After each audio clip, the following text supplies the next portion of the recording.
Hello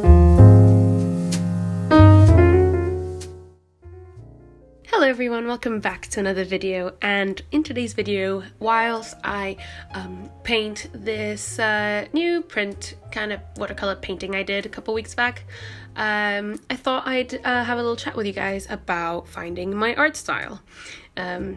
Since it is kind of a very new thing that I'm doing in this video, in terms of my art style, I thought it fit quite well. And I do get a lot of questions from you guys about finding your art style and how I found mine. And first of all, I want to say that I still haven't found mine.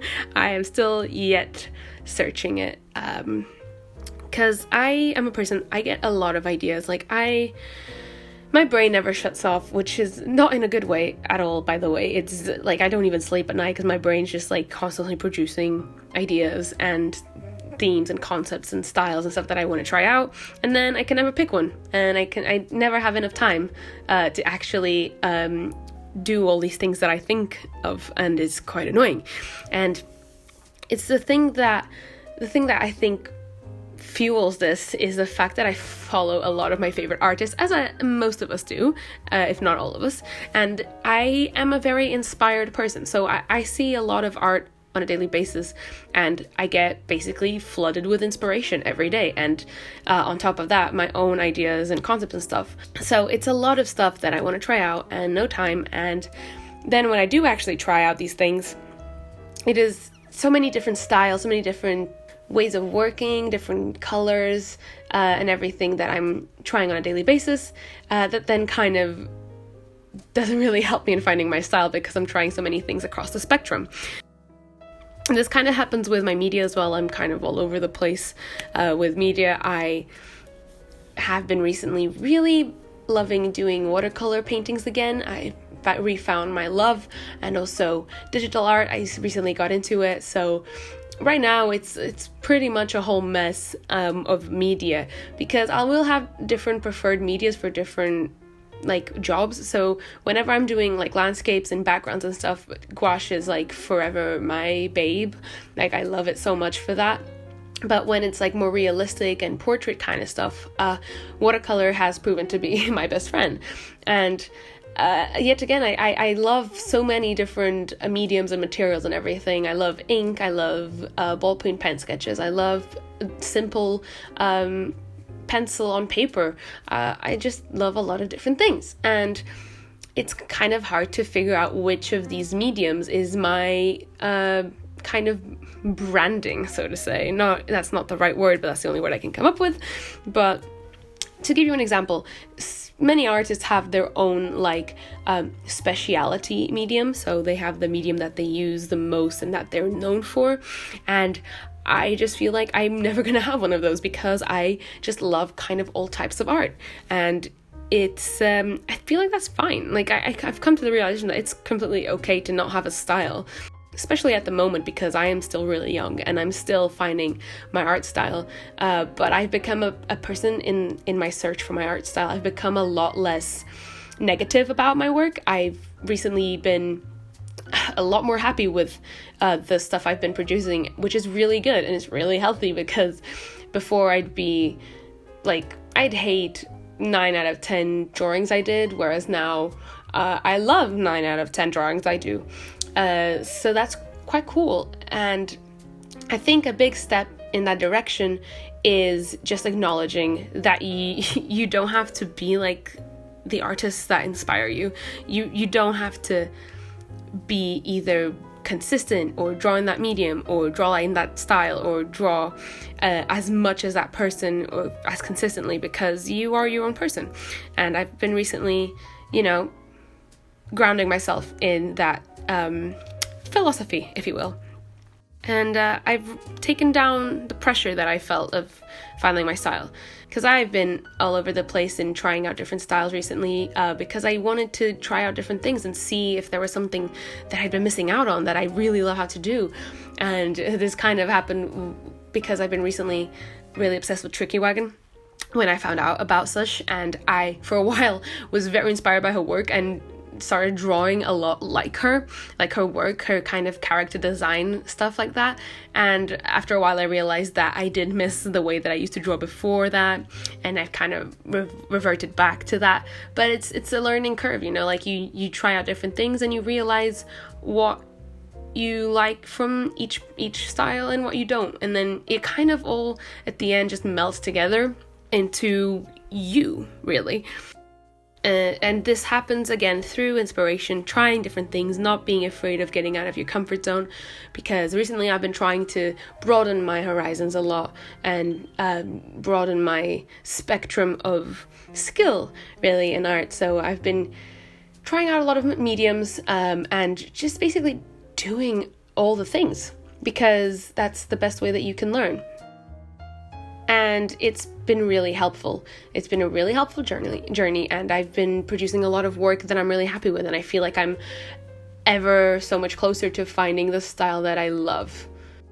I've realized that watercolors is definitely a big plus for me now, because I've actually put effort into learning how to use it better, and the recent works that I've been doing in watercolor are some of my favorites, honestly. So I'm definitely gonna invest more time in watercolor because I love it. And another thing that I wanted to talk about, I've got a couple of notes here, is that there's kind of a downside to all this inspiration and this basic overload of information from social media and stuff, which is basically I keep finding stuff that I love and love drawing and love doing, and I keep finding stuff that inspires me, and I keep wanting to add that stuff to my artillery of art, if you will. And it kind of sometimes might feel like you're going off on a tangent, like you get off track in finding your style, but again, recently I realized that it's all part of the learning process. It doesn't matter how far you go, it's always a part of the journey of discovering your art style, because in the end it will all melt together to create your unique style. And based on that, actually, I wanted to talk about the bad sort of pressure that there is in the art community these days about being unique and creative.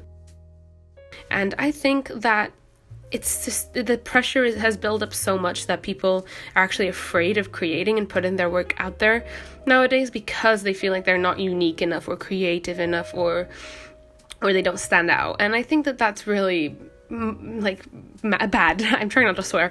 It's really bad, because everyone is kind of unique in their own art style, as long as you put yourself into your work and your own ideas and your own passions. Really, it's always going to be unique, because there's no two people the same on the planet. So obviously there's not going to be two equal art styles on the planet, and that's personally what I think, is my opinion. But again, that's why people follow me on my Instagram, I think, because not for consistency, definitely not. Not because they know what to expect, it's because they don't know what to expect. Because if you go on my Instagram, you will see that it's a big old mess at the moment. It's like oil painting here, digital art there, watercolors, a sketch. It's like, it's a big mess, but I like it. Like, I like that I never get bored of something. I always have like a huge range of things that I can work on, and like one day I'll wake up, I'm like, I really want to do watercolor today, and then another day I'll wake up like, I actually just really feel like sketching some rough things. And I feel like that's a part of my style, if that makes any sense. It's just kind of I don't know, I feel like there is going to eventually be something that obviously kind of transcends across all mediums that I use, if that makes any sense. There's going to be some sort of consistency eventually, but so far I'm just doing art that I like, just doing stuff that feeds my soul, stuff that I like, that makes me happy. And I feel like that's what everyone else should do, because in truth, that's why I started doing art. It's because I love it and it makes me really happy. And I feel like that was a huge stepping stone in finding my art style, because I stopped doing things that I thought were popular and that people liked, and doing a style that I saw was very popular at the time, and I actually started doing things that I wanted to do and things that made me happy. And that was a huge milestone for me. I highly advise everyone to do that and stop putting so much pressure on yourselves, because it's not helpful at all. again, just another little point that I wanted to make is about how animation falls into this, because I do go to uni and I study animation, and in animation I did find my art style really easily because practicality had a huge role in it, and I didn't even realize I had discovered or developed a style until my colleagues mentioned it over and over again. It's like, oh, turns out I do have a style. Interesting. But obviously I'm still going to experiment with various different other styles and different programs and things like that, but I do have my go-to style kind of thing that's my thing, and I'm trying to kind of migrate that into my other mediums and stuff like that in art, and hopefully they will all meld together and be a beautiful harmony.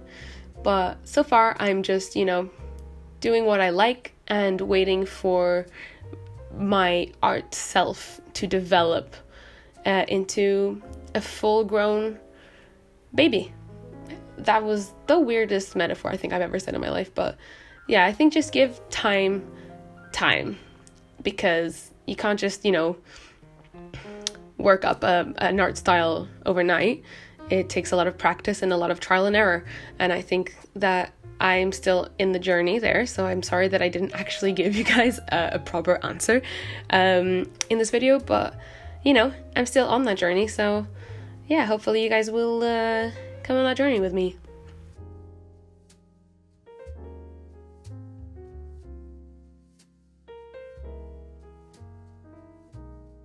And I wanted to have a couple words about this piece that I was drawing. I used my Winsor & Newton gold ink for the, gold parts, and I used my Winsor & Newton watercolors for pretty much everything else, and the white highlights were made with my jelly white roll pen, and I was using my Arteza paintbrushes for pretty much the whole thing, and some Canson watercolor paper. And I really hope you guys enjoy this video. I hope you enjoyed my voiceover, and leave any comments down there in the description about what inspires you.